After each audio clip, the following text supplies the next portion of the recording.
बिस्मिल्लाहिर्रहमानिर्रहीम। खातिर हज़रात, मैं हूँ अख्तर अब्बास और आप सबको अस्सलाम वालेकुम। आपकी ज़िंदगी शानदार हो, खूबसूरत हो, मोहब्बत से भरी हो, ये मेरी ख्वाहिश है, मेरी दुआ है। और जब हम किसी को दुआ देते हैं तो जवाबन भी हमेशा दुआ ही आती है, खैर ही आती है। अच्छा जी, मिसेज़ अनीस कहती हैं कि मेरे मियाँ बहुत सख्त हैं, बेवफा हैं और उनकी बेवफाई के वाक़यात मैं बर्दाश्त करती रहती हूँ। मैं उनको माफ़ कर देती हूँ, लेकिन मेरी गुजारिश ये है कि इतने माफ़ करते करते अब मेरी बस हो गई है। तो अब मैंने भी कुछ कसूर कर लिए हैं, तो असूली तौर पे मेरे शौहर को भी चाहिए कि मुझे माफ़ कर दे। मिसेस निस, बेटा इसमें एक बात समझें, पहले आपका और आपके शौहर का कोई कंपैरिजन ही नहीं है। देखिए, मर्द लोहे की तरह है, औरत तो डायमंड की तरह है, कीमती, खूबसूरत, शानदार, नगीने में लगाने वाली, गले में पहनने वाली, माथे पे सजाने वाली। ये ज़िंदगी का हुस्न है, मर्द नहीं है।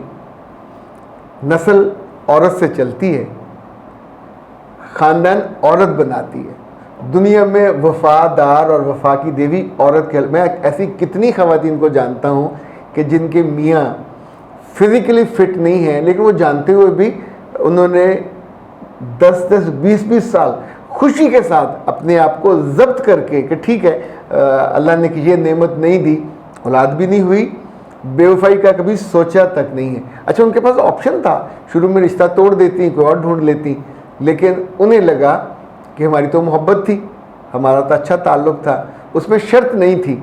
अब उनसे काइंड हैं, सॉफ्ट हैं, ज़िंदगी हमारी ठीक कंपोज्ड है, एक औलाद नहीं है या फिज़िकली हम नहीं ताल्लुक़ बना पाते, उसने हौले हौले अपने नफ्स पे काबू पा लिया। ये सब नहीं कर पाते। अब आपको असूलन अपने नफ्स पे काबू पाना चाहिए था। मेरे बेटे, ये बात समझें, ये किसी भी औरत की दिलदारी के लिए इससे अच्छी बात मैं नहीं कह सकता कि गाड़ी की जो स्क्रीन होती है, window, main wind screen scratchless होती है, उसी में हम दुनिया को देखते हैं। अच्छा, उस पर एक वट्टा लगे, आके कोई चीज़ आके ज़ोर से लगे, इवन बाज़ वक्त गेंद से भी टूट जाती है, स्क्रैचेस नहीं आते, दरारें आती हैं या बिल्कुल किरची किरची हो जाती है। अच्छा, अब वो विंड स्क्रीन ना उसकी हैसियत रहती है, ना अहमियत रहती, ना कदर रहती, कीमत भी नहीं रहती उसकी। शीशे का देख लें, घर में एक शीशा टूट जाए और मेहमानों के आने से पहले आप सबसे पहले जो चीज़ें बदलोगे वो टूटी नुक्र वाले, वो कहीं लग ना जाए कहीं, और क्या कहेंगे कितना घटिया सा लगा हुआ है। इंसानी ज़िंदगी से ऐसी औरतें भी फिर निकल जाती हैं। वो मर्द चाहे बेवफा हों, बीवी उन्हें वफादार चाहिए।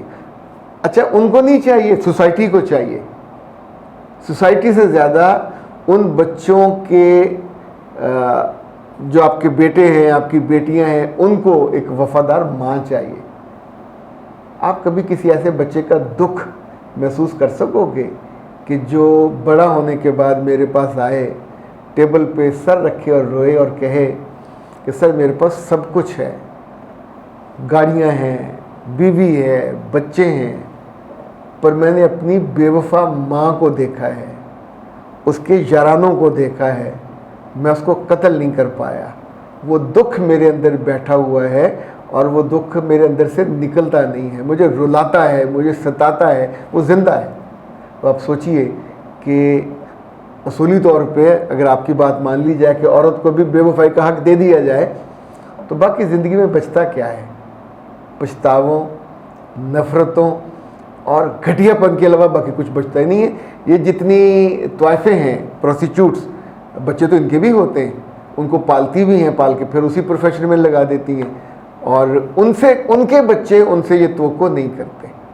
उनके जो आसपास वाले इज़्ज़ा और कारब होते हैं, वो भी उनसे ये तवक्को नहीं करते कि वो वफ़ादार हों। जो होती है रखेल, गुनाह है, पर रखेलों के साथ एग्रीमेंट ये होता है कि वो भी जितना अर्सा किसी मर्द के साथ होंगी, उसकी कमिटेड। अक्सर जो रखेलों को गोली लोग मार देते हैं, ज़िबा कर देते हैं, गले काट देते हैं, चेहरों पे तेज़ाब फेंक देते हैं, दस्सियों के साथ। यानी मुझे याद है एक दो के तो नाम मेरे ज़हन में हैं, हमारे फोटोग्राफर उनकी तस्वीरें बना के लाए थे, और वो चूँकि हमारे वक्त के ज़माने में वो आती थी जो एडिशंस के लिए, तो बाद में उनके मैंने जले हुए चेहरे भी देखे। ये उन्होंने किया जिन्होंने उनकी वफा ख़रीदी हुई थी। तो मर्द औरत से उसका जिस्म, उसकी रूह, उसकी मोहब्बत, उसकी वफा, ये सभी पूरा पैकेज में मेरे बच्चे आता है। ऐसा थोड़ी होता कि आप उसमें कोई नक्स नज़र आए उस आदमी में तो आप कहें अब मैं वफ़ादार नहीं रहूँगी, और मेरी वफा तो मशरूत थी, शर्तों के साथ थी। मर्द को आप जवाबदेह नहीं हो, मर्द आपकी आखिरत में भी आपकी जन्नत दोज़ख का बायस नहीं बनेगा, वहाँ भी तो आपके अपने अमाल का ही आपने जवाब देना है। तो रब को क्या मुँह दिखाओगे? रब ने कुरान पाक में जो औरतों से वाहिद बड़ी बात गारंटी वाली वो ये थी कि मर्द जिससे शादी उनकी हो, उनके बिस्तर की, उनकी इज़्ज़त की, उनकी अस्मत की हिफाजत ये करने वाली हो। अल्लाह के रसूल सल्लल्लाहु अलैहि वसल्लम ने भी यही, मुझे चूँकि अंदाज़ा नहीं है आप मुस्लिम है या नॉन मुस्लिम है, बेटा मुस्लिम औरत हो तो वो तो शादी के बाद ये तसव्वुर नहीं कर सकती किसी और बदबख्त की तरफ, वो उसका कोई कज़न हो, वो उसका कोई देवर हो, कोई जेठ हो, कोई हो। जो भी औरतें ये करती हैं आमतौर पर मार दी जाती है। ये वो मर्द मारे या उसका कोई और, ये गैरत पे कानून भी खामोश रहता है, वो भी गैरत के कत्ल पे सज़ाए मौत नहीं होती। तो याद रखिएगा, आप इसको ऐसा ना हो कि आपके बच्चे के हाथों आपकी मौत हो जाए, आपके मियाँ के हाथों हो जाए, चूँकि ये बेगैरती कोई मर्द, कोई ख़ानदान का कोई भी इज़्ज़तदार बेटा या बेटी वो नहीं सह सकते कि उनकी माँ बेवफाई करे। और बेवफाई से आप कहीं दोस्ती लगाओ, किसी से ऑनलाइन याराना लगाओ, किसी के यहाँ जाओ, डेट पे जाओ, ये यूरोप में तो मुमकिन है, इस तरह की चीज़ शादी के बाद पॉसिबल है। और पर उनका ना खुदा है, ना रसूल है, ना कोई एथिक्स हैं, ना कोई वैल्यूज़ हैं। तो आपके पास तो सब कुछ है। अपनी अंदर की जो कमज़ोरी है, या इसको हम कहते हैं घटियापन है, उसको किसी और की कमज़ोरी के मुकाबले पे जोड़कर ये नहीं करना चाहिए। मैं आपको इसके बिल्कुल साथ एक लड़की का बताना चाहूँगा कि शी केम टू मी, उसने किसी के साथ रिलेशन में थी, उसने रिलेशन को ब्रेकअप कर दिया, दोनों एक ही दफ्तर में थे। तो उसने मुझसे कहा कि सर मैं उसको अब सताने के लिए, तड़पाने के लिए फ़लाँ से ताल्लुक़ बना रही हूँ जो उसका दोस्त है, उसके साथ मैं ये करूँगी, फिर मैं फ़लाँ के साथ करूँगी।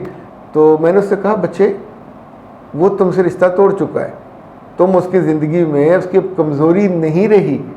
अब तुम जो करोगे अपनी जान पे, अपनी इज्जत पे खेलोगे, लोगों को खिलवाड़ का मौका देगे, तमाशा बनोगे, बेइज्जती कराओगे, बेहुरमती कराओगे, तो अपने जिस्म की कराओगे, उसको क्या फ़र्क पड़ेगा?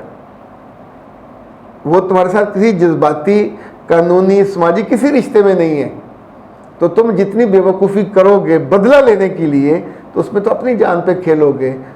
और आने वाले बरसों में उस दफ्तर के जितने लोग तुम्हें जानते होंगे, मेरे बच्चे, लोग सब कुछ भूल जाते हैं। बद किरदार औरत को कभी नहीं भूलते, बेवफा औरत को जिसने किसी रिलेशन में होते हुए, मैं आपको छोटी सी बात बताऊँ आपको समझ आ जाए, जो बंदा नवाए वक्त में काम करता हो वो शाम को जाके जंग का काम नहीं कर सकता, किसी एक अदारे का एंकर दूसरे अदारे में एंकरिंग नहीं कर सकता।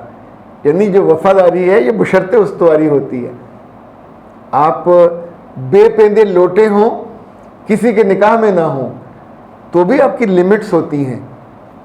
लिमिट्स है, एक ब्लॉक है इज़्ज़तदार औरत का, मोहतरम औरत का, मुकद्दस औरत का, जिसको सलूट करने को दी चाहता है। दूसरा होता है कॉल गर्ल का, कि जिसने पैसे लिए, किसी के साथ उसके फ़ोन पे अपनी इज्जत बेचने चली गई। तीसरे वो हैं जो प्रोस्टिट्यूट्स हैं, और इनके लिए कोई कुत्ता बिल्ला माने नहीं रखता, किसी उम्र का, किसी नस्ल का, किसी जिन्स का, उन्हें थोड़े थोड़े पैसे चाहिए होते हैं। तो तीनों की इज्जत में, तीनों के मुकाम में, तीनों के मर्तबे में, तीनों की औलाद में, तीनों की, आपने कभी किसी हलाली औरत की औलाद को सुना? लोग उसका एहतराम करते हैं, इकराम करते हैं, उसके पाँव में जन्नत ढूंढते हैं। हरामी बच्चों के बारे में तो आपको पता चल जाए कि ये हरामुल वल्द है, तो आप उसके बारे में एकदम से जजमेंटल हो जाते हैं। तो याद रखिएगा, कभी मियाँ का कसूर, कभी अपने किसी महबूब का कसूर, उसकी गलती का बदला लेने के लिए अपने आप को जानवरों की सतह पर मत लेके जाइएगा। ये अपनी बर्बादी, अपनी कब्र खोदने के मुतरादिफ है, दूसरे का कुछ भी नहीं जाता। अख्तर अब्बास को दीजिए इजाज़त। अस्सलाम।